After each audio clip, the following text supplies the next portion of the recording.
अम्बुजश्यामलकोमलाङ्गं सीतासमारोपितवामभागं पाणौ महासायकचारुचापं नमामि रामं रघुवंशनाथं। अथ श्रीमद्वाल्मीकिरामायणं बालकाण्डः षट्चत्वारिंशः सर्गः। हतेषु तेषु पुत्रेषु दते परम दुःखितां मारीचं कश्यपं राम भर्तारमिदमब्रवीत्। हे राम, दिति अपने पुत्रों के मारे जाने पर अत्यंत दुखी हो मारीच के पुत्र और अपने पति कश्यप से बोली।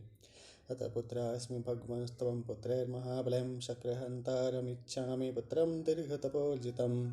हे भगवान, तुम्हारे बलवान पुत्रों ने मेरे पुत्रों को मार डाला है, अतः मैं इंद्र का मारने वाला पुत्र चाहती हूँ, भले ही वह बड़ी तपस्या करने पर ही क्यों न प्राप्त हो। साहं तपश्चरिष्यामि गर्भमेव दातुमर्हसिं बलवन्तं महेश्वासं स्थितिज्ञं समदर्शिनम्। मैं तपस्या करूंगी, आप मुझे ऐसा गर्भ दीजिए जिसमें बलवान महाविजय दृढ़ बुद्धि वाला समदर्शी ईश्वरं शक्रहंतारं त्वं मनुं ज्ञातुमर्हसिं तत्स्याद्वचनं श्रुत्वा मारीच काश्यपस्तदाम्। तीनों लोकों का स्वामी और इंद्र को मारने वाला पुत्र जन्मे तब दिति के यह वचन सुन मारीच सुत कश्यप जी प्रत्युवाच महातेजं तिथिं परम दुःखिताम् एवं भवतु भद्रं ते शुचिर्भव तपोधने। जो बड़े तेजस्वी थे अत्यंत दुखी दिति से बोले, तेरा कल्याण हो और जैसा तू चाहती है वैसा ही हो। हे तपोधने, तू पवित्र हो।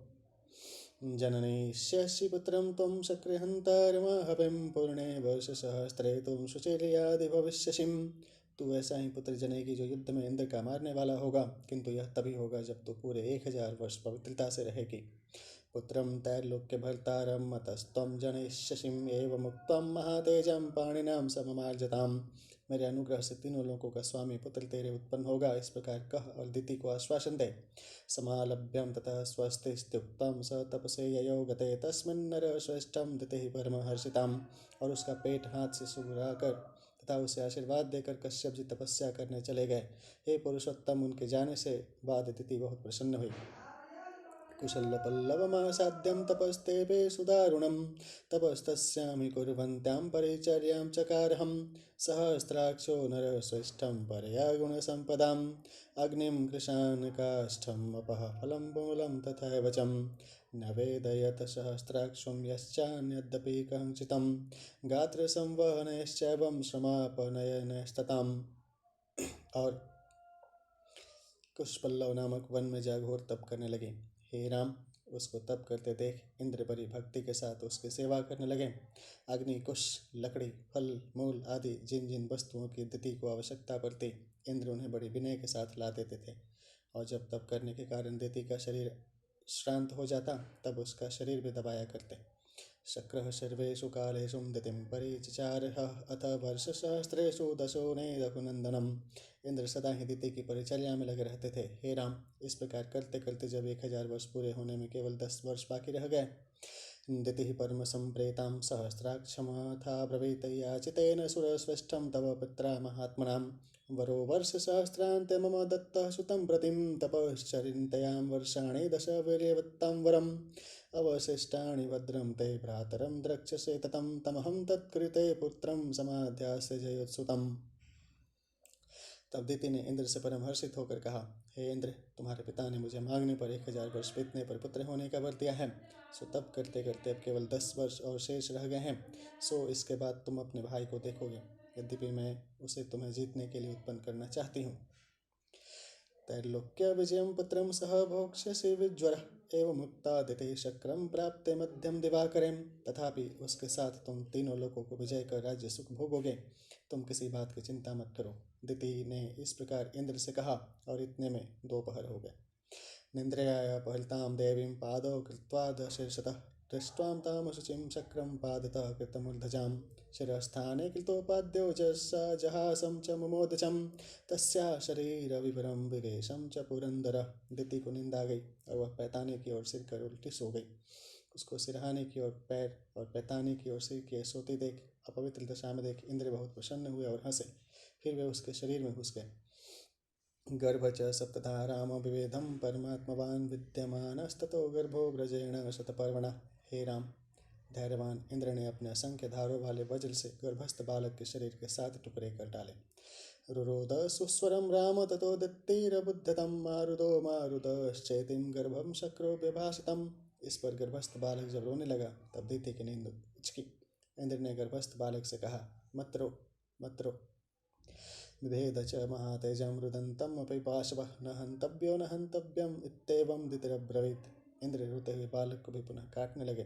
तब दीति इंद्र से कहने लगी, अरे मत मारे। निष्पपात ततः शक्रो मातुर्वचन गौरवाद प्राञ्जलिर्वज्र सहितो दित्यं शक्रोऽप्यभाषितम्। इंद्र माता का कहना मान उदर के बाहर निकल आए और वज्र सहित हाथ जोड़कर वे तिथि से कहने लगे, अशुचिल देवीं सुप्तासीं पादयो कृतमूर्धजां तदन्तरमहं लब्ध्वां शक्रहन्तारमाविम् अभिदं सप्तधा देवीं तन्मे त्वं शन्तुमर्हसिं। हे देवी, तू पैरों की ओर सिर कर सोई हुई थी, इससे तू अशुचि हो गई। इस अवसर को पा मैंने अपने मारने वाले के साथ टुकड़े कर डाले, इसके लिए तू मुझे क्षमा कर दे। बालकांड का 46वां सर्ग संपूर्ण हुआ। ध्यान से बोले श्री रामचंद्र की जय। अतः सप्तचत्वारिंशः सर्ग। सप्तधातु कृते गर्भे दित्तिः परम दुःखितां सहस्राक्षं दुराघर्षं वाक्यं सानुनयो ब्रवीत्। जब गर्भ के साथ टुकड़े हो गए तब दिति बड़ी विकल हुई और दुराघर्ष इंद्र से बड़ी विनय के साथ बोली, ममापराधाद गर्भोऽयं सप्तधाम विफलीकृतः नापराधोऽस्ति देवेशं तवात्रं बलसूदनम्। हे इंद्र, हे बलसूदन, मेरी भूल से मेरे गर्भ के साथ टुकड़े हुए, इसमें तुम्हारा कुछ भी अपराध नहीं है। प्रियं तो कर्तुमिच्छामि मम गर्भ विषये मरुतां सप्तसप्तानं स्थानपालाम् अविद्मिषेम्। यह गर्भ तो भी गढ़ ही चुका, किंतु इस पर भी मैं तुम्हारा और अपना हित चाहती हूँ। अतः ये 749 पवनों के स्थानपाल हों। वातस्कंधा इमे सप्तं चरन्तुं देवी पुत्रकं मारुता इति विख्यातं दिव्यरूपा ममात्मजा। दिव्य रूप वाले ये मेरे 7 पुत्र बाल स्कंद मारुत के नाम से विख्यात होकर आकाश में विचरण करें। ब्रह्मलोकं चरत्वैकं इंद्रलोकं तथा परम दिवि वायुरिति ख्यातस्तृतीयोऽपि महायशाम्। इनमें से एक ब्रह्मलोक में, दूसरा इंद्रलोक में और महायशस्वी तीसरा वायु के नाम से आकाश में विचरे। चत्वारस्तोषुरश्रेष्ठं दिशो वै तव शासनात् संचरिष्यन्ति भं ते देवभूता ममात्मजाहम्। हे इंद्र, शेष मेरे चारों पुत्र तुम्हारी आज्ञा के अनुसार देवता बनकर दिशाओं में घुमा करें। त्वत्कृतेनैव नाम्ना च मारुता इति विश्रुतं तस्यास्तद्वचनं श्रुतं सहस्राक्ष पुरंदरः। और ये सब के सब तुम्हारे रखे हुए मारुत नाम से प्रसिद्ध हों। दीति के वचन सुन सहस्राक्ष इंद्र वाचं प्राञ्जलिर्वाक्यं दित्तिं बलनिषूदनः सर्वमेतद्धेतुक्तं ते भविष्यति निसंशयम्। दीति से हाथ जोड़कर बोले, तुमने जैसा कहा निश्चय वैसा ही होगा, इसमें कुछ भी संदेह नहीं है।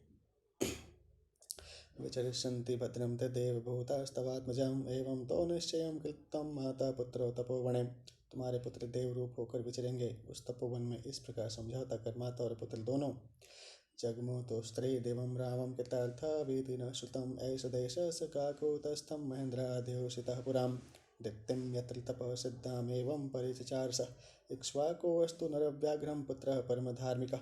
हे राम, कृतार्थ हो स्वर्ग गए, मैंने यही सुना है। हे रामचंद्र, यह वही देश है जहाँ इंद्र ने तपः सिद्धि माता दिति को सेवा की थी।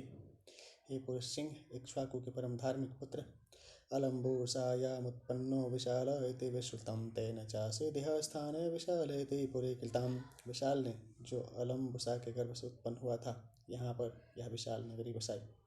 विशालस्थ सुतो रामो हेमचंद्रो महाबलं सुचंद्र इति विख्यातो हेमचंद्रादनंतरः। हे राम, विशाल का महाबलवान हेमचंद्र नामक पुत्र हुआ, फिर हेमचंद्र के सुचक्र नामक पुत्र हुआ। सुचंद्र तनयो रामं धूम्राश्व इति विश्रुतं धूम्राश्वतनयश्चापिं शृंगयश्च समपद्यतम्। हे राम, सुचंद्र के धूम्राश्व हुआ और धूम्राश्व के श्रृंजय नाम का पुत्र हुआ। श्रृंजयस्य सुतः श्रीमान सहदेवः प्रतापवान् कुशाश्वः सहदेवस्य पुत्रः परम धार्मिकः। श्रृंजय के बड़ा प्रतापी श्रीमान सहदेव नाम का पुत्र हुआ। सहदेव का पुत्र कुशाश्व हुआ जो बड़ा धर्मात्मा था। कुशाश्वस्य महातेजां सोमदत्तः प्रतापवान् सोमदत्तस्य पुत्रस्तुं काकुतस्थ इति विश्रुतः। कुशाश्व के महातेजस्वी और प्रतापी सोमदत्त हुआ, फिर सोमदत्त के काकुतस्थ नाम का पुत्र हुआ। तस्य पुत्रो महातेजं संप्रत्येष पुरीमिमाम् आवत्सत्परं व्यक्यं सुमतिर्नाम दुर्जयम्।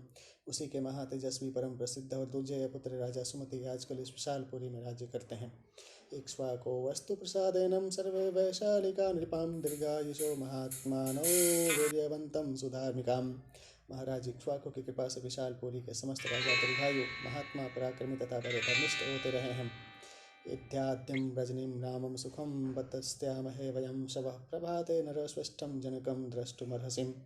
हे राम, आज की रात हम यहीं पर सुखपूर्वक ठहरेंगे। कल प्रातःकाल पुरुषों में श्रेष्ठ महाराज जनक जी से भेंट करेंगे।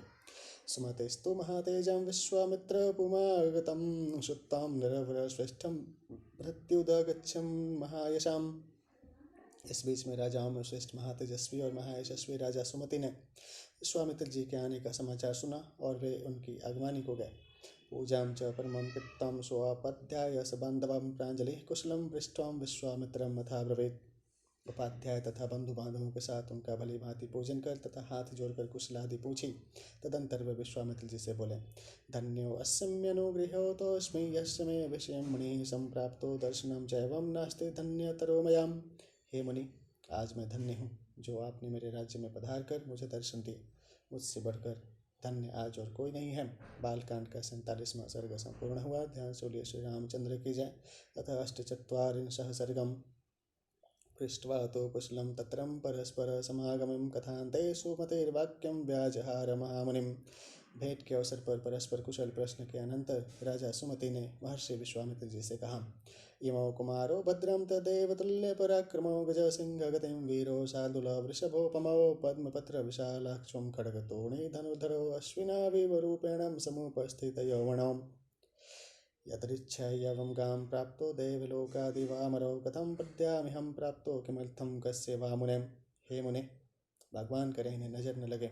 यह तो बता जाइए कि ये दोनों कुमार जो देवताओं के समान पराक्रम वाले हैं, जो गजसिंह शार्दूल और वृषभ के समान चाल चलने वाले हैं, जो कमल जैसे नेत्र वाले हैं, जो खड़ग तरकस और धनुष धारण किए हुए हैं, जो अश्विनी कुमारों जैसे सुस्वरूप हैं, जो जवानी की सीमा पार पहुँचे हुए हैं, जो देवताओं की तरह निज इच्छानुसार पृथ्वी तल पर आए हुए हैं, 5 प्यादे अर्थात पैदल कैसे और किस लिए यहाँ आए हैं और किसके पुत्र हैं।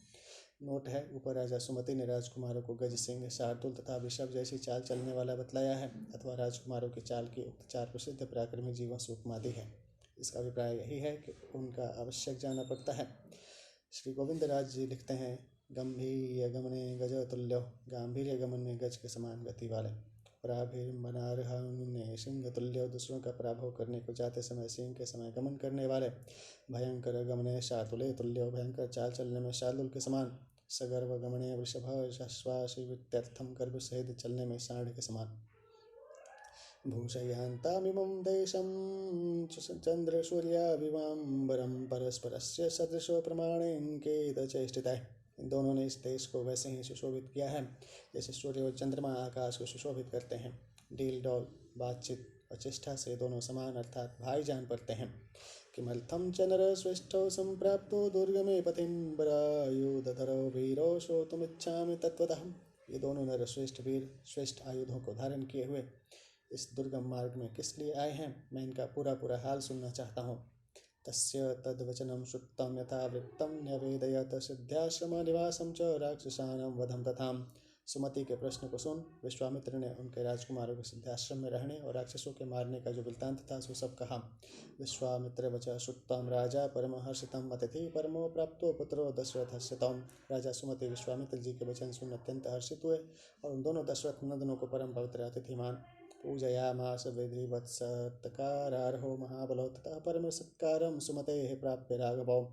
उनका विधिवत पूजन किया और सत्कार करने योग्य दोनों महाबलवानों के अच्छी तरह सत्कार किया। श्री रामचंद्र और लक्ष्मण राजा सुमति से सत्कार प्राप्त कर उष्य तत्र निशामेकं जगमतुर्मिथिलां ततहं तां दृष्ट्यां मुनयः सर्वं जनकस्यां पुरीं शुभाम्। एक रात वहीं ठहरे। दूसरे दिन मिथिलापुरी को प्रस्थानित हुए और महाराज जनक के सुंदरपुरी को देख सब हर्षित हुए। साधु साध्विनि संसन्तो मिथिलां सम्पूजयन् मिथिलोपवने तत्रम् आश्रमं दृश्य राघवं पुराणं निर्जनं रम्यं प्रपच्छं मुनिपंगवं श्रीमदाश्रम संकाशं किं न वेदं मुनिवर्जितम्। वाह वाह कह उसकी प्रशंसा करने लगे। श्री रामचंद्र जी ने मिथिलापुर में एक उपवन में एक पुराना निर्जन किंतु रमणीक आश्रम देखकर विश्वामित्र जी से पूछा कि हे मुने, यह आश्रम तो परम शोभायमान है परंतु इसमें कोई ऋषि रहता हुआ नहीं देख पड़ता, सो यह बात क्या है। श्रोतुमिच्छामि भगवन् कस्यायं पूर्व आश्रमः तच्छ्रुत्तां राघवेणोक्तं वाक्यं वाक्य विशारदम्। हे भगवान, मैं सुनना चाहता हूँ कि पहले यह किसका आश्रम था। श्री रामचंद्र जी की कथन सुन वाक्य विशारद बातचीत करने में परम निपुण पृथ्वीवाच महातेजं विश्वामित्रो महामणिं हन्त ते कथयिष्यामि शृणु तत्त्वेन राघवम्। महातेजस्वी महर्षि विश्वामित्र जी ने कहा, हे राघव, मैं तुमसे यथार्थ वृत्तांत कहूँगा, उसे तुम सुनो। कि यस्य तदाश्रमपदं सप्तं कोपान् महात्मनां गौतमस्यं नरश्रेष्ठं पूर्वमासीन् महात्मनः, जिसका यह आश्रम है और जैसे एक महात्मा ने क्रोध से इसे शाप दिया था। हे राम, पूर्व काल में यह आश्रम गौतम का था। आश्रमो दिव्य संकाशं सुरैरपि सुपूजितं सचेह तप अतिष्ठदहल्या सहितः पुरां वर्षपूगाननेकाश्चं राजपुत्रं महायशं कदाचित् दिवसे रामो ततो दूरं गतो मुनौ। यह देवताओं जैसा आश्रम था और देवता इसकी वंदना करते थे। इस आश्रम में अहल्या के साथ उन मुनि ने बहुत वर्षों तक तप किया। हे महायशस्वी श्री राम, किसी दिन गौतम ऋषि कहीं दूर चले गए। तस्यान्तरं विदित्वां तु सहस्राक्षं शचीपतिः मुनिवेशतरो अहल्यामिदं वचनं ब्रवीत्। आश्रम में मुनि को अनुपस्थित देख कर सहस्त्राक्ष शचीपति इंद्र ने गौतम का रूप धारण कर अहल्या से कहा, ऋतुकालं प्रतीक्षन्ते नार्थेण शोषमायतं संगमं त्वामिच्छामि त्वया सह सुमध्य में। कि कामी पुरुष ऋतुकाल की प्रतीक्षा नहीं करते। हे सुंदरी, अतः आज हम तेरे साथ मैथुन करना चाहते हैं। मुनिवेशं सहस्राक्षं विज्ञायं रघुनंदनं मतिं चकारं दुर्मेधां देवराज कुतूहलात्। हे रघुनंदन, मुनिवेश धारण किए हुए इंद्र को पहचान कर भी दुष्टा अहल्या ने प्रसन्नतापूर्वक इंद्र के साथ भोग किया। अथा ब्रवीत सुरश्रेष्ठं कृतार्थेनान्तरात्मनां कृतार्थस्मि सुरश्रेष्ठं गच्छ शीघ्रमितः प्रभो। तदंतर वह अहल्या इंद्र से बोली, हे इंद्र, मेरा मनोरथ पूरा हो गया, अतः हे देवताओं में श्रेष्ठ इंद्र, यहाँ से अब तुम शीघ्र चले जाओ। आत्मानं मां च देवेशं सर्वदा रक्ष मानदम्। इंद्रस्तु प्रहसन्नवाक्यं अहल्यामिदमब्रवीत्। हे मानद अर्थात इज्जत बढ़ाने वाले, अपनी और मेरी सदा रक्षा गौतम से करते रहिए। इसके उत्तर में इंद्र ने भी हंसकर यह कहा, शुश्रोणे परितुष्टो अस्मि गमिष्यामि यथागतम् एवं संयम्य तु तया निश्चक्रामोटजाततः। हे शुश्रोणी सुंदर कटी वाली, मैं तेरे साथ भोग करने से तेरे ऊपर बहुत प्रसन्न हूँ। मैं अब आनंदपूर्वक अपने स्थान को जाऊँगा। यह कह इंद्र अहल्या की कुटी से बाहर निकले। स संभ्रामान्त्वरन् राम शंकितो गौतमं प्रतिम गौतमं स ददर्शार्थं प्रविशन्तं महामुनिम्। हे राम, गौतम के भय से इंद्र उस समय विकल और सशंकित थे कि उन्होंने कुटी में गौतम को प्रवेश करते देखा। देव दानव दुर्घर्षं तपोबल समन्वितं तीर्थोदक परिक्लिष्टं दीप्यमानमिवानलम्। ऋषि देवों और दानवों से न जीते जाने वाले तपोबल से युक्त तीर्थ के जल से भींगे हुए अग्नि के तुल्य प्रकाशमान गृहीत समिधं तत्रं शकुलं मुनिपुंगवं दृष्ट्वा सूर्यपतिस्त्रष्टो विवर्णवदनोऽभवत्। तथा हवन के लिए लकड़ियां और कुश हाथों में लिए हुए थे। उनको देखते ही इंद्र बहुत डरे और उनका चेहरा फीका पड़ गया। अथ दृष्ट्वा सहस्राक्षं मुनिवेशधरं मुनिद्रिवृत्तं वृत्तसंपन्नो रोषाद्वचनं ब्रवीत्। गौतम जी ने इंद्र को अपना रूप धारण किए हुए देखा और उनके चेहरे से यह जानकर कि वे असत्य कर्म करके जा रहे हैं, क्रोध में भरकर यह शाप दिया। अमारूपं समास्थायं कृतवान् असि दुर्मतिम् अकर्तव्यमिदं तस्य द्विफलस्वं भविष्यसिम्। अरे दुष्ट, मेरा रूप बनाकर तूने इस करने योग्य काम को किया है, अतः तू अंडकोश रहित अर्थात नपुंसक हो जा। गौतमेनैव मुक्तस्यं स्वरूपेण महात्मनां पेतुर्वृषणो भूमौ सहस्राक्षस्य तत्क्षणात्। महात्मा गौतम के कुपित होने पर होकर यह शाप देते ही उस क्षण इंद्र के दोनों वृषण अंडकोश जमीन पर गिर पड़े। तथा सप्त्वां सवैव शक्रमहाल्यामपि सप्तवान् इह वर्षसहस्राणि बहूनि त्वं निवत्स्यसिम्। इस प्रकार इंद्र को शाप दे गौतम जी ने अहल्या को भी शाप दिया कि तू इसी स्थान पर हजारों वर्ष तक वास करेगी। वायु भक्षा निराहारं तप्यन्तीं भस्मशायिनी अदृश्यां सर्वभूतानां श्रम यस्मिन् निवर्तस्यसिम्। और तेरा भोजन केवल पवन होगा और कुछ भी न खा सकेगी। मेरे शाप से अपनी करनी का फल भोगती हुई भस्म में लौटा करेगी। तू उसी स्थान पर अदृश्य होकर रहेगी, अर्थात तुझे कोई भी प्राणी नहीं देख सकेगा। यदा चैतद्वनं घोरं रामो दशरथात्मजः आगमिष्यन्ति दुर्घर्षस्तदा पूता भविष्यसिम्। जब इस घोर वन में महाराज दशरथ के पुत्र अजय श्री रामचंद्र पधारेंगे, तब तू पवित्र होगी, अर्थात मेरे शाप से मुक्त होगी, अथवा जो तूने यह गर्हित काम किया है उसके पाप से छूटेगी। तस्यातिष्ठेन दुर्वृत्तिं लोभमोहाभिवर्जितां मत्सकाशे मुदा युक्तां स्वं वपुर्धारयिष्यसिम्। हे दुष्टे, लोभ और मोह से रहित उनका साकार अर्थात आतिथ्य करने पर तू अपने पहले शरीर को धारण कर अति प्रसन्न हो मेरे समीप आवेगी। एवमुक्तं महातेजं गौतमो दुष्टचारिणीम् इममाश्रममुत्सृज्यं सिद्ध्याचरणसेवितं हिमवच्छिखरे रम्ये तपस्तेपे महातपः। इस प्रकार महातेजस्वी गौतम ऋषि व्यभिचारिणी अहिल्या को शाप दे और इस आश्रम को त्याग कर सिद्धों तथा चारणों से सहित हिमालय के शिखर पर जा तप करने लगे। बालखंड का 48वां सर्ग संपूर्ण हुआ। ध्यान सूर्य श्री रामचंद्र की जय। महर्षि वाल्मीकि जी के इस वर्णन से पाठकों को अवगत होगा कि आदि काव्य के अनुसार गौतम के शाप से अहिल्या का शिला होना और इंद्र के शरीर में सहस्त्रमग होना, जैसा कि लोक में प्रसिद्ध है, समर्थित नहीं होता। अहिल्या के शिला बनने की कथा पद्म पुराण में आई है। वहाँ इस घटना के समर्थन में एक श्लोक अवश्य पाया जाता है कि शाप दग्धपुरा फलतराम राम शक्रापराधतम अहल्याख्या शिलायज्ञ शतलिंगः कृतस्वराट लिंग शब्देन भगाकारं चिह्नं स्वरान्विदहम्। ज्ञान सूर्येश्वर रामचंद्र की जय। अथ एकोनपञ्चाशः सर्गम्। अफलस्तुं ततः शक्रो देवानग्निपुरोधसम् अब्रवीन्नस्तद्वदनः सर्षि संज्ञान सरचारणन्। गौतम ऋषि के शाप से नपुंसकत्व को प्राप्त हुए उदासमान इंद्र अग्नि आदि देवताओं सिद्धों गंधर्वों चारणों से बोले, कुर्वतां तपसो विघ्नं गौतमस्य महात्मनं क्रोधमुत्पद्य हि मया असुरकार्यमिदं कृतं। महात्मा गौतम की तपस्या में विघ्न डालने के लिए मैंने उन्हें क्रुद्ध कर देवताओं का यह काम बनाया। नोट है, इंद्र के इस कथन को मिथ्या न समझना चाहिए, क्योंकि सचमुच बात यही थी। गौतम ने सर्व देवताओं का स्थान लेने के लिए तप किया था। क्रोध आदि दुर्वृत्तियों के प्रादुर्भाव होने से तपस्वी की तपस्या नष्ट हो जाती है। अतः इंद्र ने महर्षि गौतम की तपस्या नष्ट भ्रष्ट करने के लिए ही उनको क्रुद्ध करने का अभिप्राय से अहिल्या के साथ भोग किया था। नहीं तो स्वर्ग में अहिल्या से कहीं अधिक सुंदरी स्त्रियों का भाव नहीं था। मृत्युलोकवासियों के सदा अनुष्ठानों में देवता अपने स्वार्थ के लिए सदा से विघ्न करते चले आए हैं।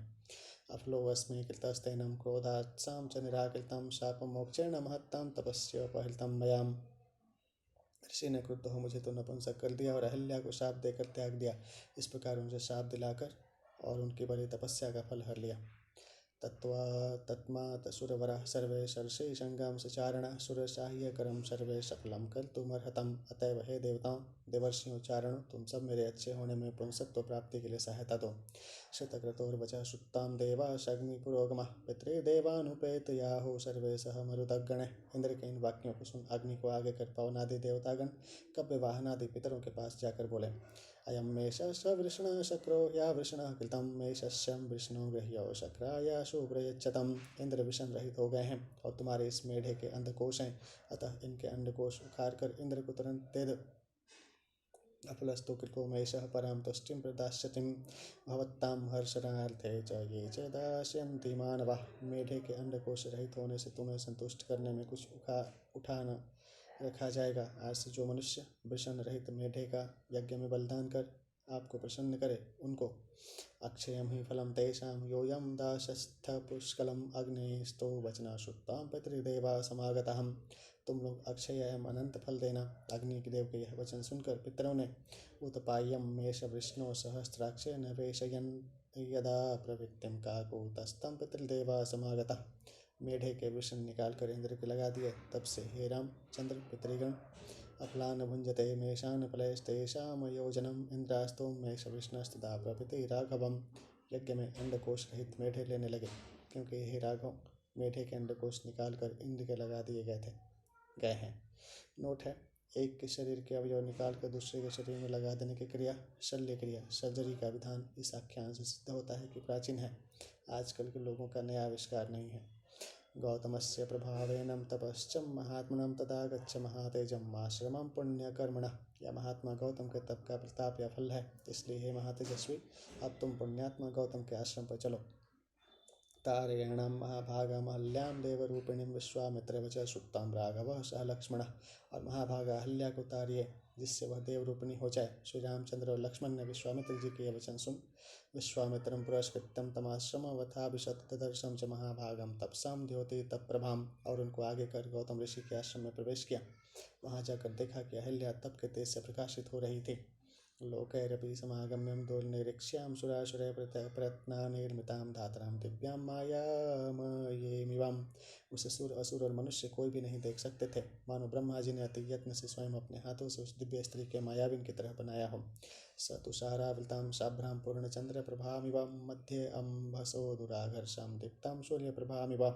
कोहरे कुहासे से छिपी हुई पूर्णमासी के चंद्रमा के स्वच्छ चांदनी की तरह अथवा जल में पड़े हुए सूर्य के प्रतिबिंब के प्रकाश की तरह दीप्तमान व देख पड़ती थी। धूमेनापि परितांगिं दीप्तामग्निशिखामिमं साहि गौतमवाक्येन दुर्निरीक्ष्यां बभूवहम्। अथवा धुएं में जलती हुई आग की लपट की तरह वह अहल्या गौतम ऋषि के हिसाब से किसी को नहीं दिखाई पड़ती थी।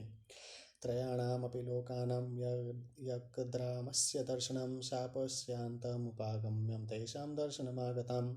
अहल्या को लोग इसलिए नहीं देख सकते थे कि गौतम मुनि ने शाप देते समय यह कह दिया था कि जब तक श्री रामचंद्र जी ने दर्शन तुझे न होंगे तब तक तेरे समीप जाकर भी त्रिलोकी का कोई भी जीव तुझे नहीं देख सकेगा। राघवो तु ततस्तस्यां पादौ जगृह्युस्तदां स्मरन्ते गौतम बचा प्रति जग्राह साचतौ। श्री रामचंद्र और लक्ष्मण ने अहल्या के पैर छुए। अहल्या ने भी गौतम ऋषि की कही बात को याद कर उन दोनों के चरण पकड़े अर्थात उनके पैरों पर गिरी। पाद्यमर्घ्यं तत्थातिथ्यं चकारं सुसमाहितं प्रतिजग्राह काकुतस्थो विधिदृष्टेन कर्मणाम्। अहिल्या ने अर्घ्य पाद्यादि से भली भांति उनका आतिथ्य किया। दोनों राजकुमारों ने भी शास्त्रों में परिणित विधि विधान के साथ किए गए उनके आतिथ्य को ग्रहण किया। पुष्यवृष्टिर्महात्या श्रीदेवदन्दुम्बिनिस्वने गंधर्वापसरसां चापि महानासीन्तसमागमः। उसी समय आकाश से फूलों की वर्षा हुई, देवताओं ने नगाड़े बजाए, गंधर्व और अप्सराएं गाने और नाचने लगीं। साधु साध्वीति देवस्तामहल्यां समपूजयन् तपोबलविशुद्ध्याङ्गीं गौतमस्यं वशानुगान्। देवतागण अहल्या की प्रशंसा करने लगे। गौतम जी अपने तप प्रभाव से श्री रामचंद्र जी का आना जान अपने आश्रम में पहुँचे और वहाँ पूर्व के समान शरीर धारण किए हुए अहल्या को पाकर प्रसन्न हुए। गौतमो अपि महातेजम अहल्या सहित सुखिं रामम संपूज्य विधिवत् तपस्तेपे महातपः।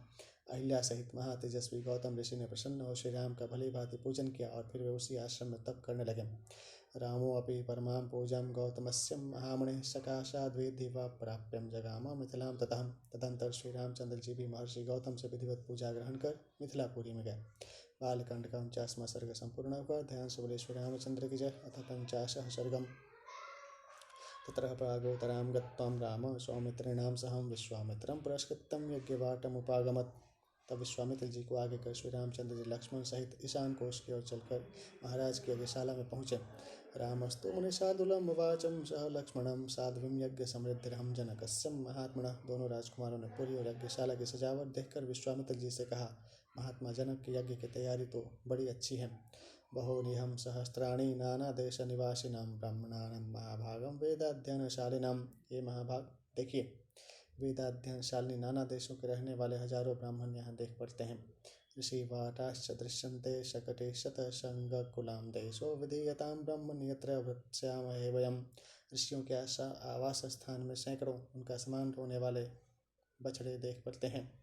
हे ब्राह्मण को यह स्थान ठीक कीजिए जहाँ हम सब लोग आराम के साथ रहें। रामस्य वचनं श्रुत्वा विश्वामित्रो महामुनिं निवेशं करोद्देश्यं विभक्ते सलिलाद्भुतं। श्री रामचंद्र जी के वचन सुन महर्षि विश्वामित्र जी एक निराले स्थान में जहाँ जल का भी सुपास था जा उतरे। विश्वामित्र मनु प्राप्तं श्रुत्वा स नृपतिस्तदां सदानंद पुरस्कृतं पुरोहितं अनिंदितं प्रत्युजगाम सहसां विनयेन समन्वितः ऋत्विजोऽपि महात्मानस्त्वर्घ्यामादया सत्वरम्। विश्वामित्र जी के आने का संवाद पाकर अपने प्रसिद्ध पुरोहित शतानंद के आगे कर महाराज जनक अपने ऋत्विजों सहित विश्वामित्र जी के लिए अर्घ्य आदि का सामान साथ लिए हुए बड़ी नम्रता के साथ तुरंत वहां पहुँचे। विश्वामित्राय धर्मेणं ददोर्मन्त्र पुरस्कृतं बलिगृह्यं पुतां पूजां जनकस्य महात्मनः। महाराज जनक ने धर्मशास्त्रानुसार मधुपर्क आदि विश्वामित्र जी के आगे रखा। महाराज जनक की पूजा अंगीकार कर विश्वामित्र जी ने प्रवच्छं कुशलं राज्ञो यज्ञस्यं च निरामयं सतांश्चापि मुनिः पृष्ठां स्वपराध्याय पुरोधसम्। महाराज जनक से उनके राज्य का कुशल तथा यज्ञ की निर्विघ्नता पूछी। फिर शतानंद आदि जो ऋषि महाराज जनक के साथ आए थे उनसे भी कुशल प्रश्न किया।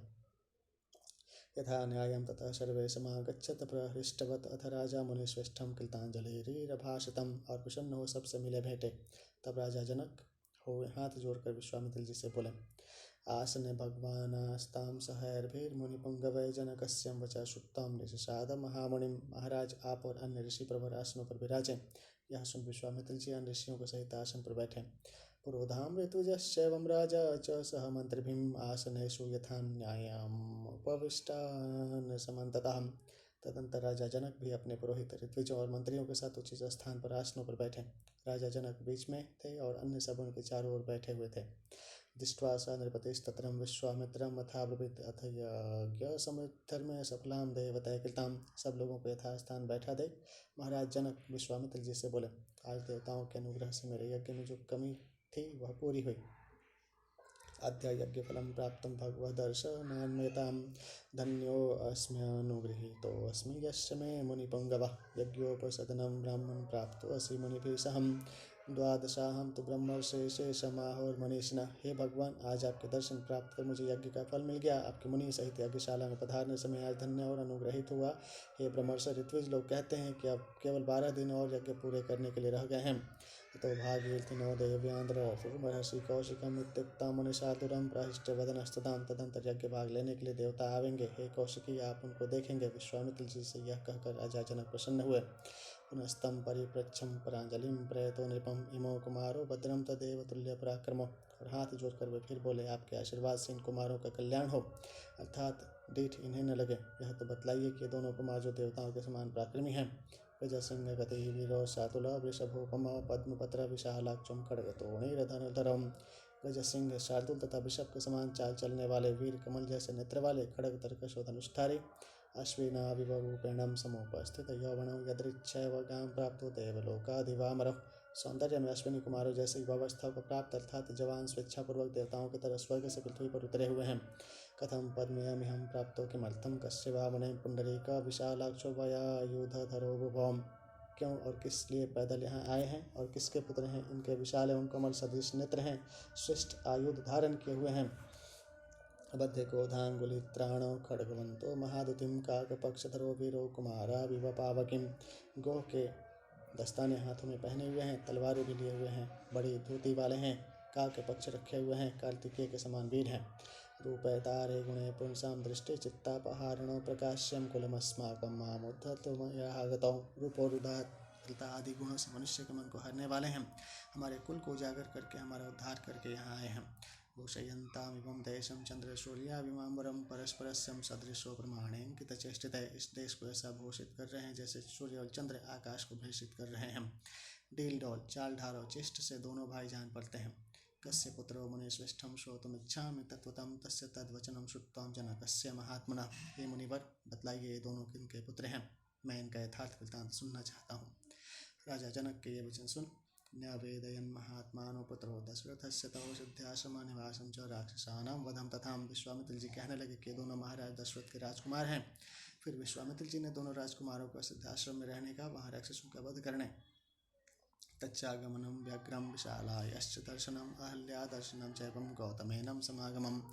महाधनुषी जिज्ञासं कर्तुमागमनं तथा रास्ते में विशाला नगरी को देखने, अहल्या के उद्धार और गौतम से भेंट होने का सारा वृत्तांत कहा और यह भी कहा कि यहाँ के आपके बड़े धनुष को देखने के लिए आए हैं। एतत् सर्वं महातेजं जनकाय महात्मने निवेद्यं विररामार्थं विश्वामित्रो महामुनिम्। उन सब घटनाओं का वृत्तांत महात्मा जनक राजा जनक को सुनाकर महातेजस्वी महामुनि विश्वामित्र जी चुप हो गए। बालकांड का 50वां सर्ग संपूर्ण हुआ। ध्यान से विष्णु भगवान की जय। अथ 50 सर्गम तस्य तद्वचनं श्रुत्वा विश्वामित्रस्य धीमतं हृष्टरोमा महातेजं शतानंदो महातपम्। बुद्धिमान विश्वामित्र जी के वचन सुनकर महातेजस्वी एवं महातपस्वी शतानंद जी के रोंगटे खड़े हो गए। गौतमस्य स्तो ज्येष्ठस्तपसां द्योति तत्प्रभं राम संदर्शनादेवं परम विस्मयमागतः। शतानंद जी महर्षि गौतम के ज्येष्ठ पुत्र थे और तप प्रभाव से प्रकाशमान हो रहे थे। वे श्री रामचंद्र जी का दर्शन कर बड़े विस्मित हुए। सातौ निपन्नौ संप्रेक्षम सुखासीनो नृपात्मजौ शतानंदो मुनिश्रेष्ठम विश्वामित्रम यथाब्रवीत्। दोनों राजकुमारों को सुखपूर्वक बैठे हुए देखकर शतानंद जी मुनिश्रेष्ठ विश्वामित्र जी से बोले, अपि ते मुनिशार्दूल मम माता यशस्विनीं दर्शितां राजपुत्रायं तपोदीर्घमुपागतां। हे मुनिशार्दूल, हमारी यशस्विनी माता बहुत दिनों से तपस्या करती थी, क्या आपने उसे श्री रामचंद्र जी को दिखाया था? अपि रामो महातेजा मम मातां यशस्विनीं वन्येरुषा हरत पूजां पुजार्हे सर्वदेहिनां। क्या मेरी माता ने सब प्राणियों के पूज्य श्री रामचंद्र जी का फल मूल आदि वन्य पदार्थों को स्वीकार किया था? अपि रामाय कथितं यथावृत्तं पुरातनं मम मातुर्महातेजो देवेनं दुरनुष्ठितम्। इंद्र ने मेरी माता के प्रति जो दुराचार किया था, यह प्राचीन वृत्तांत क्या आपने श्री रामचंद्र जी से कहा? अपि कौशिकं भद्रं ते गुरूणां मम संगतां माता मम मुनिश्रेष्ठं राम संदर्शनादितः। हे कौशिकी, यह तो कहिए कि श्री रामचंद्र जी के दर्शन के प्रभाव से क्या मेरी माता मेरे पिता को मिल गई थी या नहीं? अपि मे गुरुणां राम पूजितः कुशिकात्मजम इहागतो महातेजां पूजां प्राप्तो महात्मनम। हे विश्वामित्र जी, क्या मेरे पिता ने श्री रामचंद्र जी का सत्कार किया? क्या श्री रामचंद्र जी उनके मेरे पिता के द्वारा सत्कारित होकर यहाँ आए हैं? अपि शान्तेन मनसां गुरुर्मे कुशिकात्मजः इहागतेन रामेणं प्रयतेनाभिवादितः। हे विश्वामित्र जी, यह भी बतलाइए कि आश्रम में जब मेरे शांत चित्त पिता आए तब श्री रामचंद्र जी ने उनको प्रणाम किया था या नहीं, अथवा मेरी माता के दोषों पर ध्यान दे उन्होंने उनका तिरस्कार तो नहीं किया? तच्छ्रुत्वां वचनं तस्यं विश्वामित्रो महामुनिं प्रत्युवाच शतानंदम। वाक्यज्ञो वाक्यकोविदं। शतानंद के इन प्रश्नों को सुन महर्षि विश्वामित्र जी, जो बातचीत करने का ढंग जानते थे, बातचीत करने वाले निपुण थे, शतानंद जी से बोले, नातिक्रांतं मुनिश्रेष्ठं यत् कर्तव्यं कृतं वयं संगतां मुनिना पत्नीं भार्गवेणेव रेणुकां। हे मुनि प्रवर, जो कुछ मेरे कहने सुनने करके धरने का था सो मैंने कहा, सुना और किया धरा। मैंने अपना कोई कर्तव्य बाकी नहीं रखा। जैसे जमदग्नि ने रेणुका को शाप दिया और पीछे अनुग्रह कर उसे अंगीकार किया, वैसे ही आपके पिता ने भी आपकी माता के ऊपर कृपा की और उसे ग्रहण कर लिया।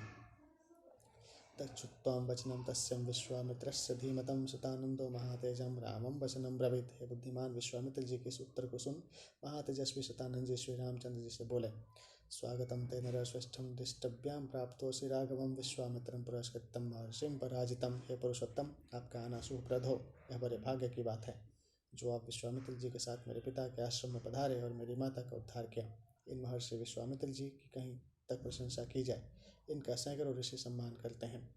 अचिंत्य कर्मा तपसं ब्रह्मर्षि रतुलप्रभं विश्वामित्रो महातेजं वेतस्येनं परमां गतिम। इनके सब कर्म अचिंत्य हैं, अर्थात मन और बुद्धि के अगोचर हैं, साधारण मनुष्य की समझ में नहीं आ सकते। देखिए, आप तपोबल से राजर्षि से ब्रह्मर्षि हो गए, फिर ब्रह्मर्षि में भी साधारण ब्रह्मर्षि नहीं, प्रत्युत अमित प्रभावशाली हैं। इन महातेजस्वी विश्वामित्र जी को मैं अच्छी तरह जानता हूँ, यह आपके परम हितैषी हैं, अथवा जगत के परम हितैषी हैं। नास्तिं धन्यतरो राम त्वत्तोऽन्यो भुवि कथं गोप्तः कुशिकापुत्रास्तयेन तप्तं महातपम। हे राम, आपसे अधिक बढ़कर धन्य इस भूतल पर और कोई नहीं है, जिनके रक्षक महातपस्वी विश्वामित्र जी हैं। श्वेतां चाभिधास्यामि कौशिकस्य महात्मनां यथा बलं यथा वृत्तं तन्मे निगदतः शृणु। हे राम, सुनिए, मैं महात्मा विश्वामित्र जी के बल का और इनका वृत्तांत कहता हूँ। राजा भूषे देश धर्मात्मा दीर्घकालम अरिंदम धर्मज्ञं कृतविद्यश्चम प्रजानां सहिते रतः। हे अरिंदम, पहले बहुत दिनों तक यह बड़े धर्मात्मा शत्रुनाशक सब विद्याएं पढ़े हुए प्रजापालन में तत्पर राजा रह चुके हैं। प्रजापते सुतस्त्वात् सिद्धपुरुषो नाम महीपतिं कुशस्यं पुत्र बलवंत कुशनाभम सुधार्मिका। प्रजापति के पुत्र कुश नाम के एक राजा हो गए हैं, उनके पुत्र कुशनाभ बड़े बलवान और धर्मात्मा राजा हुए। कुशनाभ सुतस्त्वासीदगाधेरित्रेव विश्रुतं गाधो पुत्रो महातेजं विश्वामित्रो महामुनि। कुशनाभ के प्रसिद्ध गाधी नामक पुत्र हुए, उन्हीं राजा गाधी से यह महातेजस्वी महर्षि विश्वामित्र जो पुत्र हैं। विश्वामित्रो महातेजं पालयामास मेदिनीं बहुवर्षसहस्राणि। राजा राज्यं कारयत्। महातेजस्वी विश्वामित्र जी ने राजा होकर हजारों वर्षों से पृथ्वी का पालन और राज्य किया। कदाचित्तु महातेजं योजयित्वां वरूथिनीं अक्षौहिणी परिवृत्तं परिचक्राम मेदिनीं। एक बार राजा विश्वामित्र सेना इकट्ठी कर और एक अक्षौहिणी सेना के साथ ले घूमने के लिए निकले। नगराणि च राष्ट्राणि सरितश्चं तथा गिरिन् आश्रमान् क्रमशो रामं विचरन् जगामहम्। हे राम, अनेक नगरों, राज्यों, नदियों, पर्वतों और ऋषि आश्रमों से मझाते हुए वशिष्ठस्य आश्रमपदं नानावृक्षलताकुलं नानामृगगणाकिरणं सिद्धचारण सेवितं। वशिष्ठ जी के आश्रम में गए। वशिष्ठ जी का यह आश्रम तरह तरह के पक्षियों और लताओं से भरा पूरा और भांति भांति के जीवों से शोभायमान हो रहा था। उसमें सिद्धचारण रहते थे।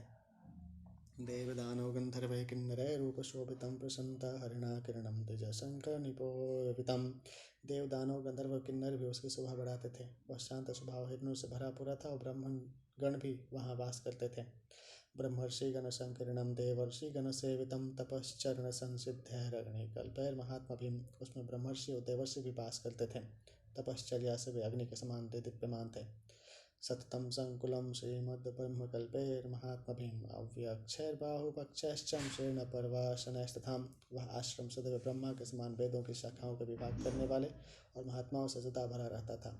इसमें कोई कोई तो केवल जल पीकर, कोई केवल वायु भक्षण कर, कोई सूखी पत्ती खाकर, फलमूलाशताशरणैर्दण्डैर्जितजोपैर्जिषेन्द्रियः ऋषिभिर्बालखिल्यश्चं जपहोमपरायणे। और कोई फल मूल खाकर रहते थे। यहाँ अपने मन और इंद्रियों को अपने वश में रखने वाले ऋषि तथा बाल अखिल्य ब्रह्मचारी सहस्त्रों थे। यहाँ कोई भी ऋषि ऐसा न था जो नियत समय पर संध्योपासन जब तर्पण होम न करता हो। अन्यैर्घानखैश्चैवं समन्तादुपशोभितं वसिष्ठस्याश्रमपदं ब्रह्मलोकमिवापरं दर्शं जयतां श्रेष्ठो विश्वामित्रो महाबलः। इनके अतिरिक्त उस आश्रम के चारों ओर अनेक वानप्रस्थ भी रहते थे। कहाँ तक वर्णन करें। वशिष्ठ महाराज का आश्रम क्या था, मानो दूसरा ब्रह्मलोक ही था। वीरश्रेष्ठ महाबली राजा विश्वामित्र ने ऐसे वशिष्ठ जी के आश्रम को देखा। बालकांड का 51वां सर्ग संपूर्ण हुआ। ध्यान से बोले विष्णु भगवान की जय।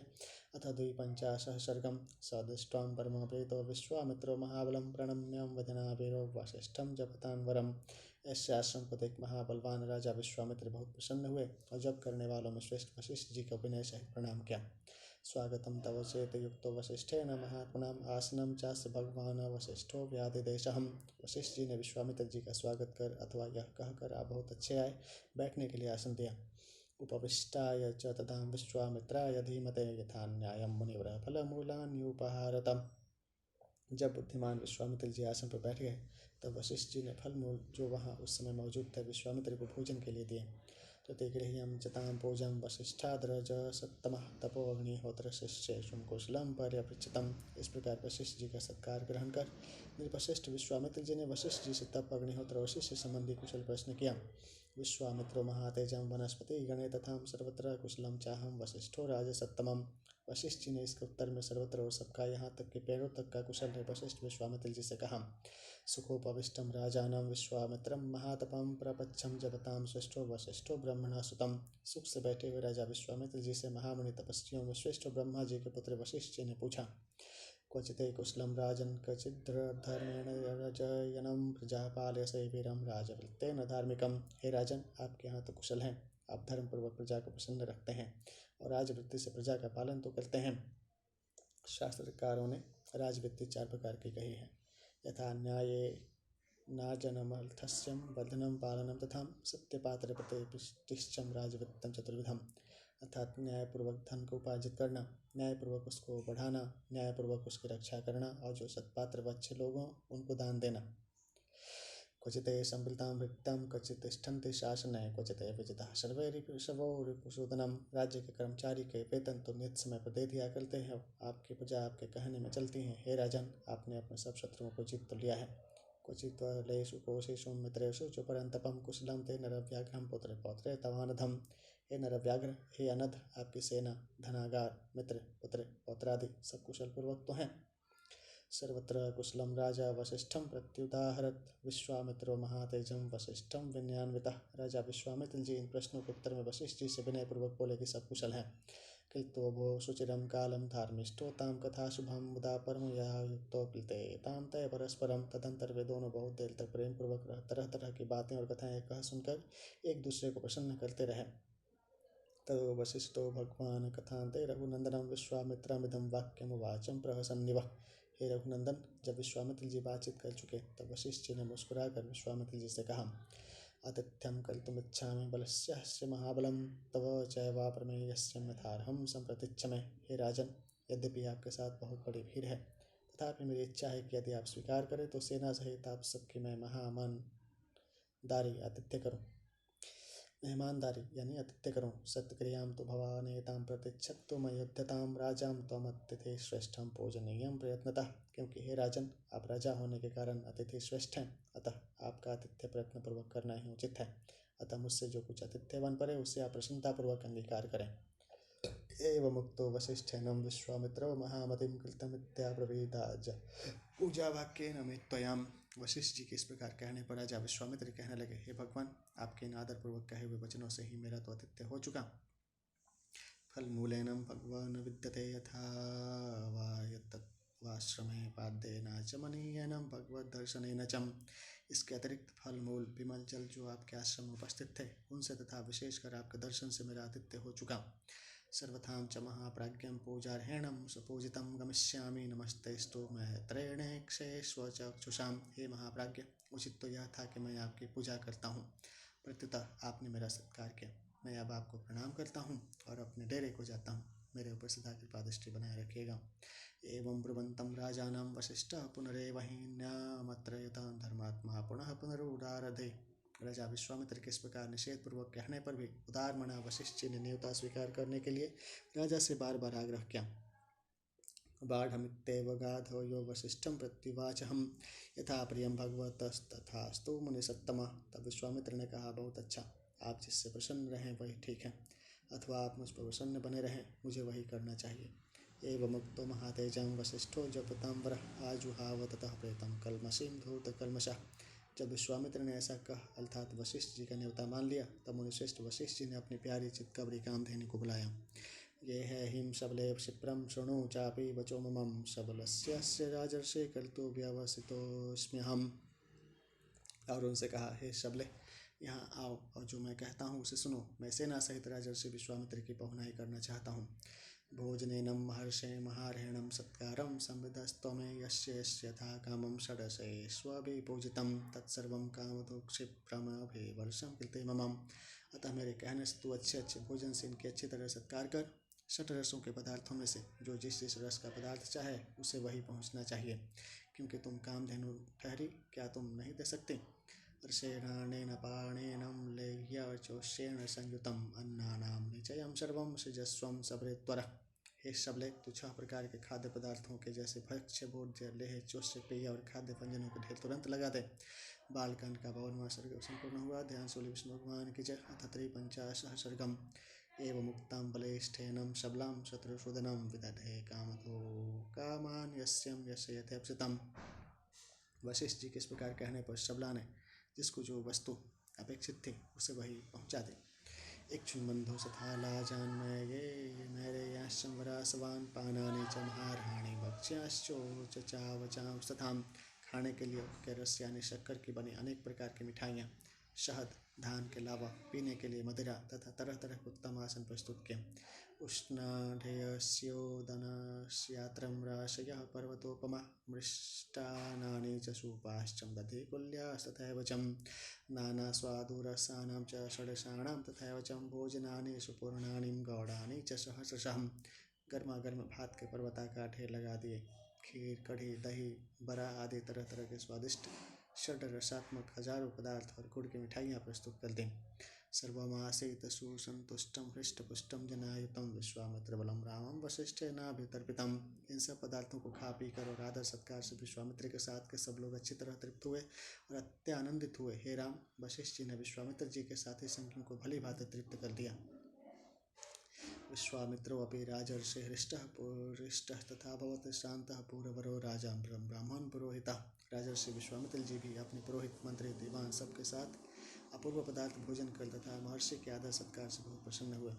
सामत्य मंत्रे सहित सभृत्य पूजितस्दाम युक्तः परमहर्षेणं वसिष्ठं इदमब्रवीत्। जब नौकर चाकर, मंत्री, दीवान, सेना आदि के साथ विश्वामित्र जी भली भांति सत्कारित हो चुके, तब परम प्रसन्नता के साथ वशिष्ठ जी से बोले, पूजितो हम त्वया ब्रह्मन् पूजार्हेणं सुसत्कृतः श्रूयतामभिधास्यामि वाक्यं वाक्यं विशारदः। हे ब्राह्मण, आपने पूज्य होकर भी मेरा अच्छा सत्कार किया। हे वाक्य विशारद, अब मैं कुछ कहता हूँ, उससे आप सुने। गवां शतसहस्रेणं देयतां सबलां मया रत्नं हि भगवन्नेतद्रत्नहारे च पार्थिव। हे भगवान, आप अपनी सबला गौ के बदले मुझसे 1 लाख गौएं ले लें और इसे हमें दे दें। कारण यह है कि सबला एक रत्न है और रत्न रखने का राजा ही अधिकारी है। तस्मान् मे सबलां देहि ममैषां धर्मतोदिजम् एवमुक्तस्तु भगवान् वसिष्ठो मनुसत्तमः। विश्वामित्रेण धर्मात्मा प्रतिवाचं महर्षितं नाहं शतसहस्रेणं नापि कोटिशतैर्गवाम्। हे द्विज, अतः इन गौओं को आप मुझे दे दें। धर्म की दृष्टि से यह मेरी ही है। जब मुनिश्रेष्ठ भगवान वशिष्ठ जी से विश्वामित्र जी ने इस प्रकार कहा, तब धर्मात्मा वशिष्ठ जी राजा से बोले, हे राजन, 1 लाख गौओं को तो बात ही क्या, 1 करोड़ गौएं भी यदि आप सबला के बदले दें। राजनंदास्यामि सबलां राशिभिं रजतस्यवां न परित्यागमर्हेयं मत्सकाशादरिन्दमः। अथवा इनके बदले आप चांदी का ढेर लेना चाहें तो भी मैं सबला आपको नहीं दे सकता। हे राजन, यह मेरे यहाँ से जाने योग्य नहीं है। शाश्वतीं सबलां मह्यं कीर्तिरात्मवतो यथाम अस्यां हव्ये च कव्यं च प्राणयात्रां तथैव च। क्योंकि जिस प्रकार मनस्वी पुरुष का अपनी कीर्ति से संबंध होता है, उस प्रकार सबला का मुझसे संबंध है। इसी के द्वारा मेरे देव और पितृ संबंधी कार्यों का तथा मेरा निर्वाह होता है। आयत्तम अग्निहोत्रम च बलिर्होमस्तथैव चं स्वाहाकार वषट्कारं विद्याश्चं विविधास्तथाम। मेरे अग्निहोत्र, बलि, वैश्वदेव, स्वाहा, स्वधा, वषट्कार और विविध प्रकार की विद्याएं इसी के सहारे हैं। आयत्तमत्र राजर्षे सर्वमेतं संशय सर्वस्य मेतं सत्येन मम तुष्टिकरे सदाम। हे राजर्षे, कहाँ तक कहूँ कि आप निश्चय जानिए, मेरा तो सब काम यही चलाती है। यह मेरे लिए सर्वस्व है, इसी से मैं सदा संतुष्ट चित रहता हूँ, अर्थात मुझे किसी से कुछ मांगने की आवश्यकता नहीं पड़ती। कारणैर्बहुभिराजन् दास्ये सबलां तवं वसिष्ठनेव मुक्तस्तुं विश्वामित्रो ब्रवीततः संरब्धस्तरमत्यर्थं वाक्यं वाक्यविशारदः हैरण्यकक्षाग्राह्यवेयान् सुवर्णाङ्कुशभूषितान्। इनके अतिरिक्त और भी अनेक कारण इसे न देने के हैं, अतः हे राजन, सबला को तो मैं आपको न दूंगा। वशिष्ठ जी का यह उत्तर सुन विश्वामित्र जी अत्यंत आवेश में भरकर आग्रहपूर्वक कहने लगे, हे मुनिवर, सोने के घंटों, सोने के आभूषणों और सोने के अंकुशों से विभूषित ददामि कुंजरां ते सहस्राणि चतुर्दशं हैरण्याणां रथानां ते श्वेतश्वानां चतुर्युजं ददामि ते शतान्यष्टो किङ्किणीकविभूषितां हयाणां देशजातायां कुलजनां महोजसां। 14,000 हाथी में देता हूँ। इतना ही नहीं, 4 सफ़ेद घोड़े वाले बड़े सुंदर सोने के 108 रथ देता हूँ। साथ ही अच्छी नस्ल के दिशावरी और सुवर्ण के आभूषणों से सुशोभित सहस्त्रमेकं दश च ददामि तव सुब्रतं नानावर्ण विभक्तानां वयस्थानां तथैव च। 11,000 घोड़े तुमको देता हूँ। इनके अतिरिक्त तरह तरह के रंगों वाली जवान ददाम्येकां गवां कोटिं सबलां देयतां मम यावदिच्छसि रत्नं वा हिरण्यं वा द्विजोत्तमः। करोड़ों गौएं देता हूँ, आप मुझे सबला दे दें। हे द्विजोत्तम, आप जितने रत्न और जितना सोना चाहें तवध्यास्यामि तत्सर्वं सबलां देयतां मम एवं मुक्तस्तु भगवान् विश्वामित्रेण धीमताम्। मैं सब देने को तैयार हूँ, आप मुझे सबला दे ही दो। इस प्रकार विश्वामित्र जी के कहने पर भी बुद्धिमान न दास्यामीति सबलां प्राह राजन् कथंचनम् एतदेव हि मे रत्नम् एतदेव हि मे धनम्। वशिष्ठ जी ने कहा कि हे राजन, सबला को तो मैं किसी तरह भी नहीं दे सकता, क्योंकि मेरे लिए तो सबला मेरा रत्न और सबला ही मेरा धन है। एतदेव हि सर्वस्वमेतदेव हि जीवितं तदर्श्च पुनर्मास्यश्च यज्ञश्चैवाप्तदक्षिणः एतदेव हि मे राजन् विविधाश्च कलियास्तथाम्। हे राम, जब राजा विश्वामित्र गौ को जबरदस्ती ले जाने लगे, तब दुखी होकर वह रोने लगी और मारे शोक के विकल हो अपने मन में सोचने लगी, परित्यक्ता वसिष्ठेनं किमहं सुमहात्मनां याहं राजभटैर्देणां हेयं वृषदुःखितां। महात्मा वशिष्ठ जी ने मुझे क्यों त्यागा? मैंने तो उसका कोई अपराध भी नहीं किया, फिर क्यों राजा के भट नौकर मुझे दुखदायिनी को जबरदस्ती पकड़ कर लिए जाते हैं, मुझे दुखिनी को जबरदस्ती पकड़ कर लिए जाते हैं। किं मया पकलितं तस्य महर्षेऽर्थावृतात्मनः यस्मान्मनागसं भक्तामिष्टां त्यजति धार्मिकः। महासिद्ध महात्मा महर्षि वशिष्ठ का मैंने कौन सा अपराध किया जो मुझे निर्दोषनी, अनुराग्नि और प्यारी को धार्मिक मुनि प्रवर त्याग देते हैं। अतिशा चिन्तयित्वां तो वनिष्यस्यं पुनः पुनः निर्धूयतां सदा वृत्त्या शतशः शतसुदनम्। सबला गौ ऐसा सोच और बारंबार ऊंची सांसें ले तथा उन सैकड़ों वीर राजकर्मी जालियों के हाथ से अपने को छुड़ा जगामा नीलवेगेन पादमूलं महात्मना सबलां सारुदते च क्रोशन्तीं चेदम्ब्रवीत्। कर वायु वेग से भागी और वशिष्ठ जी के चरणों में जा गिरी। सबला बड़े जोर से चिल्लाती और रोती हुई कहने लगी, वसिष्ठस्याग्रतः स्थित्वा रुन्दन्ति मेघनिस्वनां भगवन्निकं परित्यक्तं त्ययाहं ब्रह्मणा सुतं। वशिष्ठ जी के सामने खड़ी हो रोती हुई मेघ के समान उच्च स्वर से बोली, हे भगवान, हे ब्रह्मा के पुत्र, क्या आपने मुझे त्याग दिया? यस्माद्राभ जटां माहिन्यन्ते त्वत्सकाशतः एवं मुक्तस्तु ब्रह्मर्षि दम वचनम ब्रवीत। जो आपके यहाँ से मुझे राजा के सिपाही लिए जा रहे हैं। यह सुनकर ब्रह्मर्षि वशिष्ठ जी ने कहा, शोक संतप्त हृदयां स्वासारमिव दुःखितां न त्वां त्याजामि सबले नापि मे अपकृतं त्वयां। वे परम दुखित तो सबला से उस प्रकार बोले जैसे कोई अपनी वाहिनी को दुख देकर उनसे कहता है, हे सबले, न तो तूने कोई मेरा अपकार किया और न मैं अपनी इच्छा से तेरा परित्याग ही कर रहा हूँ। ऐश त्वां नयते राजा बलान् मत्तो महाबलं नहि तुल्यं बलं मह्यं राजं त्वद्यं विशेषतः। बले राजा क्षत्रियश्च पृथिव्यां पतिरेव च इयमक्षौहिणी पूर्णां सवाजी रथसङ्कुलां हस्तिध्वजसमाकीर्णां तेनासो बलवत्तरः। एवं मुक्ता वसिष्ठेन प्रतिवाचं विनीतवत् वचनं वचनज्ञां सा ब्रह्मर्षि मदमितं प्रभं न बलं क्षत्रियस्याहुर्ब्राह्मणो बलवत्तरः। यह राजा बल से ही मत हो बरजोरी मुझसे छीन कर तुझे लिए जाता है। मेरे पास राजा के बराबर सैन्य बल नहीं है। फिर एक तो वह राजा, दूसरे क्षत्रिय, तीसरे पृथ्वी का मालिक है। घोड़ों, रथ और हाथियों से परिपूर्ण इनके साथ एक बड़ी भारी सेना है, अतः वह मुझसे बल में अधिक है।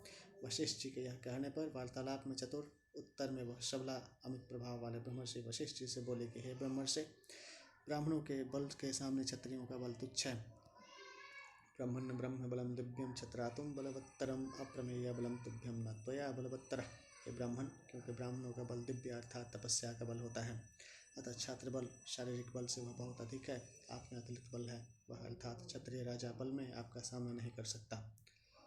विश्वामित्रो महावीर्यस्तेजस्त्वदुरासदं नियुङ्गच्छ्वमां भाग्य महाभागम तद्ब्रह्मण संवृताम। विश्वामित्र अवश्य ही बड़ा बलवान है, किंतु आपका तपस्या का तेज उसके लिए दूसरा है। हे महाभाग, मुझे आप आज्ञा दीजिए तो मैं आपके ब्रह्म बल के प्रताप से तस्य दर्प बलम यतन्नाशयामि दुरात्मनः इति उक्तस्तु तदा रामं वसिष्ठस्तु महायशाम। इस दुष्ट के बल का गर्व नष्ट कर दूं। हे राम, सबला के यह वचन सुन महायशस्वी वशिष्ठ श्रीजस्वेति तदोवाचं बलं परमबलारुजं तस्य तद्वचनं श्रुतं सुरभीषासुजतदाम। उनसे बोले कि अच्छा, तुम अपने बल से ऐसी सेना उत्पन्न करो जो शत्रु के सैनिक बल को नीच डाले। यह सुन सबला ने वैसे ही सेना उत्पन्न कर दी। तस्याहुंभारवोतस्विष्टं पल्लवः शतशो नृपं नाशयन्ति बलं सर्वं विश्वामित्रस्य पश्यतः। सबला के हुंभा शब्द करने से सैकड़ों एक प्रकार के मलेच्छ उत्पन्न हो गए और विश्वामित्र की आंखों के सामने उनकी समस्त सेना का नाश करने लगे। बलम भग्नं ततो दृष्ट्वा रथेनाक्रम्य कौशिकं स राजा परम क्रुद्धो रोषविस्फारिते क्षणः। तब अपनी सेना को नष्ट हुआ देख राजा विश्वामित्र परम क्रुद्ध हुए और लाल लाल नेत्र कर रथ में बैठ आक्रमण किया। पल्लवानाशयामासं शस्त्रैरुच्चावचैरपिं विश्वामित्रार्दितान् दृष्ट्वा पल्लवांशतस्तदाम्। और नाना प्रकार के छोटे बड़े आयुधों से पल्लवों मलिच्छ विशेष को मार डाला। तब सैकड़ों पल्लवों का विश्वामित्र के हाथों से मारा जाना देख भूय एवासुजत गोपांक्षकान्यवनमिश्रितान् तैरासेतसंवृतां भ्रमेशकयवनमिश्रितां। सबला ने क्रोध में भर यवनों सहित शकों मलेच्छों की एक जाति के लोगों को उत्पन्न किया। इन यवनों और शकों से पृथ्वी पूर्ण हो गई। प्रभावाद्भिर्महावीर्यर्हेमकञ्जलकसन्निभैः त्रिघासीपट्टिशधरैर्हेमवर्णाम्बरावृतैः निर्दग्धं तद्बलं सर्वं प्रदीप्तैरिव पावकैः। ये सब शक यवनादि बड़े तेजस्वी महापराक्रमी थे। सबके शरीर का रंग स्वर्ण की तरह चमकीला था। सबके सब पीली पोशाकें पहने हुए थे। बड़ी बड़ी तलवारें व पटा धारण किए हुए थे। इन सब ने प्रदीप्त अग्नि की तरह विश्वामित्र के सैनिकों को दग्ध अर्थात नष्ट कर डाला। तो अस्त्राणि महातेजां विश्वामित्रो मुमोचहं तैस्तैर्यवणकाम्भोजं पल्लवाश्चाकुले कृताहम्। तब महातेजस्वी विश्वामित्र जी ने अस्त्र छोड़े, जिससे वे सब यवन, काम्भोज और पल्लव विकल हो गए। बालकांड का 54वां सर्ग पूरा हुआ। ध्यान से विष्णु भगवान की जय। अथ पंचपंचा सर्गम। ध्यान से विष्णु भगवान की जय। श्री रामचंद्र की जय। हरि ओम।